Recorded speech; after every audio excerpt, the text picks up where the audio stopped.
après ça, j'avais besoin un petit peu d'une source sûre parce que j'avais peur de tomber dans une panne lecture.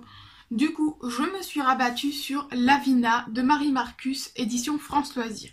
Alors je dis une source sûre parce qu'il est énormément comparé à La couleur des sentiments de Catherine Stockett, il me semble, et que j'avais beaucoup aimé tout simplement ce livre-là. Ici aussi, on va retrouver un petit peu la période de la ségrégation en Amérique, et c'est une période aussi que j'aime beaucoup lire dans les livres, donc voilà, c'était un petit peu une source sûre. Donc pour l'histoire, on va suivre tout d'abord au début du livre les 3 personnages principaux dans les années 1990. Alors l'intrigue principale est comment a été assassinée, comment est morte Lavina, qui est donc une domestique de la maison. Et donc on va avoir 3 points de vue alternés, celui de Lavina, celui de Marie Jacob, qui est l'enfant blanche pour qui travaille Lavina, et Billy Ray, qui est le fils de Lavina. Voilà, donc à chaque chapitre, on a un autre point de vue.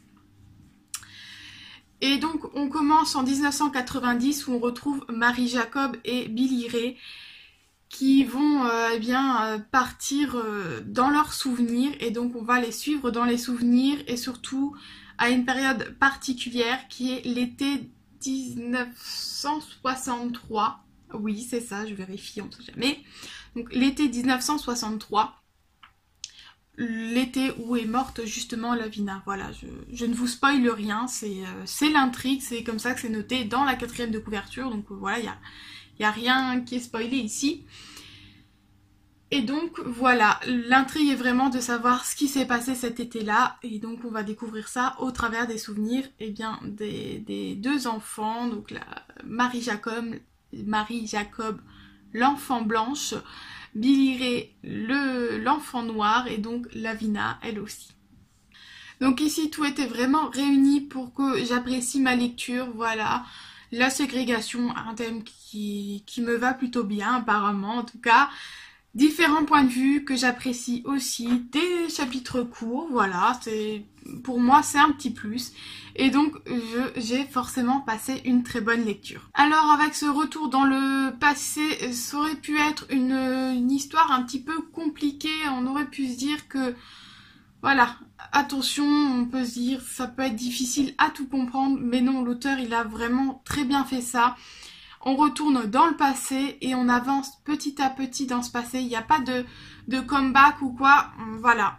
On démarre en 1990. Ensuite, on part dans les souvenirs. Et ces souvenirs, chronologiquement, on arrive petit à petit pour arriver tout simplement à ce fameux jour. Et donc, les différents points de vue sont là aussi très bien menés parce que du coup, on quitte un personnage pour reprendre l'autre, mais quelques heures avant la fin de avant. Rien dire ça, mais moi. Voilà. En fait, allons-y. On va suivre par exemple Marie Jacob le jour le 3 juillet de 8h à 13h. Voilà, et on va ensuite reprendre avec Lavina qui, elle, va arriver aussi sur ses souvenirs du 3 juillet. Mais par exemple, d'être 13h, il va être midi. Voilà, pour vraiment enchaîner en fait et savoir un petit peu ce que chaque personnage a fait ce jour-là d'important, de qu'est-ce qui s'est passé, qui a fait que la suite des événements et que c'est arrivé comme ça. Voilà. Est-ce que j'ai été un petit peu plus claire ? Je suis pas sûre. Bonne chance. Je me suis compris, moi, quoi. Hein? Oui, j'ai dit, moi. Donc voilà, j'ai beaucoup aimé ma lecture. Vraiment, l'intrigue qui est mise en place là est vraiment super intéressante. On est vraiment dedans. Enfin, en tout cas, j'ai vraiment été dedans. J'avais vraiment envie de savoir ce qui se passait. Par contre, il y a juste, on va dire, 3e tiers où j'ai trouvé que ça tirait un petit peu en longueur, où je m'ennuyais un petit peu plus, où d'un coup, voilà, il y a eu un petit coup de mou dans ma lecture. Mais voilà, la fin est très rythmée, ça avance d'un coup.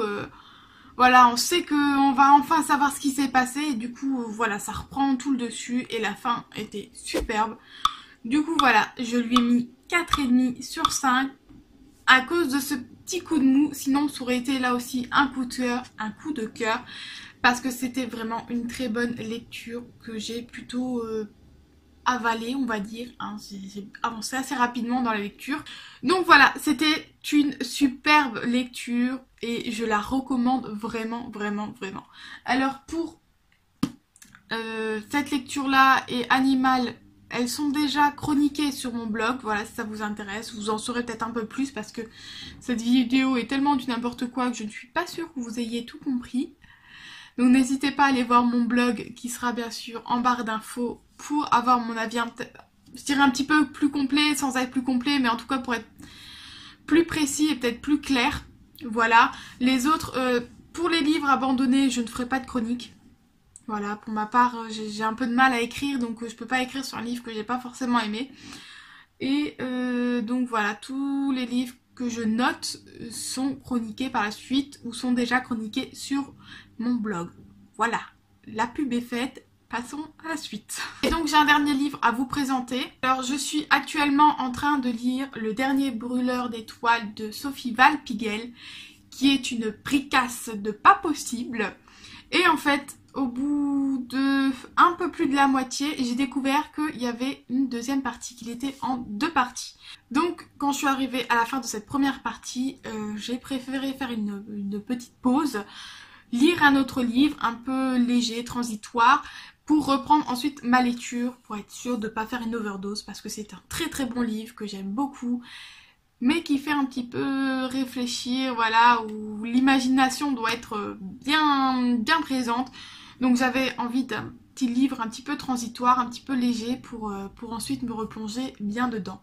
Et donc pour ça, j'ai choisi un livre que je vous ai pas encore présenté, du coup dans mon book haul de janvier, donc dans la vidéo de la semaine dernière, parce qu'il est arrivé juste après.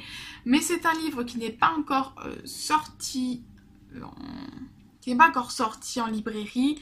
À l'heure où je vous parle, nous sommes le 1er février, il sort le 9 février, donc je pense que quand la vidéo sortira, il ne tardera pas à sortir. Donc il s'agit de Quelqu'un à qui parler, donc de Cyril Massaroto, édition XO Édition. Tout d'abord, merci à l'auteur pour cet envoi, merci pour sa confiance et pour cet envoi, donc voilà. Mais sachez que c'est mon premier livre qu'on m'envoie, c'est un peu mon premier partenariat. Mais sachez que je vais dire ce que je pense, que ce soit un partenariat ou pas, je resterai franche sur ce que je dis. Voilà, je suis quelqu'un de direct et quelqu'un qui c'est-à-dire qui mâche pas ses mots. Ici, j'essaye tout de même de mâcher mes mots parce que c'est pas forcément sympa pour un auteur de dire des choses méchantes, c'est pas mon but non plus, mais je ne vais pas me retenir de dire ce que je pense parce que c'est un auteur qui me l'a envoyé, parce que je l'ai reçu gratuitement, etc. Non, ça c'est pas moi, ça c'est clair et net. Bref, maintenant que cette petite parenthèse est dite, je peux vous dire que j'ai beaucoup aimé ce livre, voilà. Il s'agit de Samuel, j'arrive jamais à retenir les personnages principaux, leurs prénoms, mais voilà. Donc il s'agit de Samuel qui va se retrouver le jour de son anniversaire pour ses 35 ans, seul chez lui, voilà. Il devait faire une petite fête, tout le monde a décommandé, donc il est tout seul. Son portable est fichu et donc ça tilte dans sa tête. Et le seul numéro qu'ils connaissent, à qui qui pourrait joindre avec son fixe, puisque voilà, sur un téléphone fixe, les numéros ne sont pas notés, ne sont pas répertoriés, donc il ne peut pas appeler ses amis. Le seul numéro qu'il a retenu, c'est celui de son enfance. Et donc il va composer ce numéro. Et là, c'est là que tout arrive. Il va parler à lui quand il avait 10 ans. Voilà, il va tomber sur lui à 10 ans au téléphone. Et eh bien, cet événement va tout chambouler dans la vie des deux personnages, j'allais dire. De lui quand il a 10 ans et de lui quand il a 35 ans. Et donc, je ne vous en dis pas plus parce que je ne veux pas en dire plus, tout simplement. Voilà, lancez-vous là-dedans parce que vraiment, faut se lancer. C'était une très très très belle lecture. J'ai vraiment beaucoup aimé ma lecture. Il fait vraiment son job. J'ai voulu le lire là, maintenant. Voilà. J'ai voulu le lire maintenant parce que voilà, je cherchais quelque chose de simple, de léger, pas prise de tête, pas besoin de réfléchir, juste lire et s'évader, et c'est vraiment ce qu'il a fait, quoi. Donc il faut savoir que XO Édition fait une mise en page que moi j'appellerais parfaite. C'est vraiment la mise en page que j'aime, que j'apprécie énormément, parce que par exemple on a un premier chapitre, donc c'est écrit, je vais descendre un peu plus près, chapitre 1 avec un titre, et ensuite on a de grandes marges, c'est écrit plutôt grand, voilà, donc la lecture est plutôt appréciable, parce que moi qui ai des mauvais yeux, quand c'est écrit comme ça, j'aime beaucoup. Et donc dans le chapitre, nous avons des sous-chapitres, j'ai envie de dire. Par exemple, voilà, là on voit qu'il y a un nouveau chapitre qui se fait. Des chapitres qui sont, j'allais dire, plutôt courts, parce que voilà, il y a pas mal de dialogues aussi, vu qu'il appelle, son lui petit. Et donc voilà, on a des sous-chapitres, et ensuite on a du coup donc on vient sur des grands chapitres comme ça, avec toujours à droite, c'est écrit chapitre un tel, peu importe si on termine là ou avant, il y a une page blanche et là c'est écrit chapitre machin. Ça c'est vraiment, voilà, pour moi la mise en page idéale que j'apprécie énormément. Donc forcément c'est un petit plus pour ma lecture. Et donc ensuite, la plume de l'auteur est vraiment superbe. Comme je vous dis, c'est fait pour s'évader. Il n'y a pas de description sur la couleur du stylo qu'il prend, sur la couleur de la chemise qu'il va mettre aujourd'hui. Non, on va à l'essentiel, on va clairement à l'essentiel, et c'est juste ce qu'on a besoin pour ce genre. Enfin voilà, pour moi c'est vraiment, quand je cherche un niveau transitoire, c'est ça que je cherche pas de description, je veux une histoire, qu'on me raconte une histoire, et c'est ce qui fait très bien ici l'auteur. Mais il a beau ne rien décrire de ce qu'on peut voir, en revanche les émotions sont là, les émotions sont bien décrites, enfin l'histoire est bien écrite parce que on passe par plein d'émotions, la colère, la tristesse, la joie, les émotions sont vraiment au rendez-vous, et donc du coup forcément ça peut que marcher, quoi. Voilà, pour moi ça a vraiment été un page turner et beaucoup d'émotions. J'ai eu les larmes aux yeux, j'ai pleuré, j'avais envie de prendre une photo, l'envoyer à l'auteur, lui dire quoi, pourquoi tu me fais pleurer, c'est quoi ce livre. Il y a des moments aussi où j'avais le sourire aux lèvres quand je lisais, alors que enfin moi ça me fascine toujours. Tu te dis, tes mots peuvent te faire ressentir des émotions, c'est génial. Et des fois aussi où j'avais de la colère, où j'avais envie de dire au personnage, mais bouge-toi, mais qu'est-ce que tu fais? Tout le monde te dit de faire ça, pourquoi tu le fais pas? Pourquoi? Vraiment, j'avais des émotions, l'auteur a vraiment retranscrit de belles émotions et un beau panel d'émotions. Il a aussi très bien su nous faire attacher aux personnages. Il n'y a pas énormément de personnages, vraiment.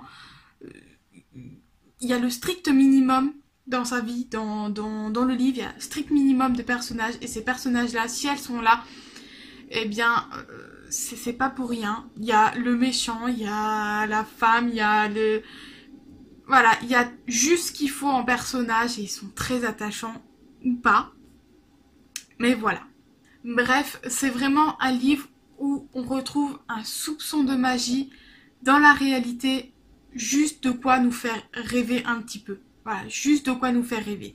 Et donc vraiment, j'ai beaucoup aimé ma lecture. C'était vraiment très très bien. Encore bravo à l'auteur, et encore merci de m'avoir fait découvrir tout simplement ça. Du coup, il en a écrit d'autres. Son plus connu, c'est... comment s'appelle-t-il déjà? Dieu est un pote à moi, voilà. Son plus connu est Dieu est un pote à moi. Voilà, moi c'est un auteur que je connaissais pas. J'avais vaguement, enfin le titre me disait vaguement quelque chose, Dieu est un pote à moi, mais alors vraiment sans plus. Et donc bah là tout simplement c'est clair que je vais aller voir ces autres livres, voir un petit peu les avis qu'il y a sur ces autres livres, et ben essayer de les trouver aussi. Donc voilà, c'est un 3,5 sur 5, voilà. J'hésitais, 3,5, 4, 3,5, 4, je savais pas trop, mais voilà, je cherchais de la simplicité, je l'ai eu. Mais du coup, c'est de la simplicité, c'est de l'évasion. Et donc pour moi, c'était 3,5.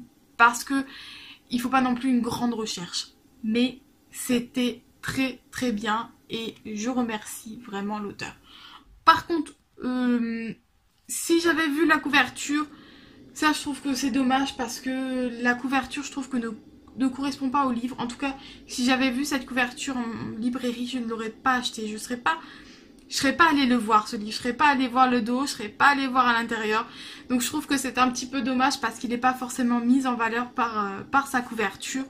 Mais en tout cas, il vaut vraiment le détour et allez-y, foncez, lisez-le parce que c'est vraiment un très très bon moment à passer. Voilà, c'est tout pour ce point lecture du mois de janvier. Je pensais pas parler autant, mais j'étais inspirée aujourd'hui. Voilà, j'étais détendue, j'étais tranquille. J'avais envie de vous parler tout simplement parce que je ne sais pas quand je pourrai la prochaine fois si je vais réussir à vous parler rapidement nouveau derrière ma caméra. Donc du coup voilà, je pense que ça a donné un petit peu plus de blabla que d'habitude. En tout cas, j'espère vraiment que vous avez passé un bon moment avec moi. Si c'est le cas, des petits pouces. Et puis, restez connectés, abonnez-vous si ce n'est pas encore fait. Donc, je me tais et je vous dis à lundi prochain. Bye!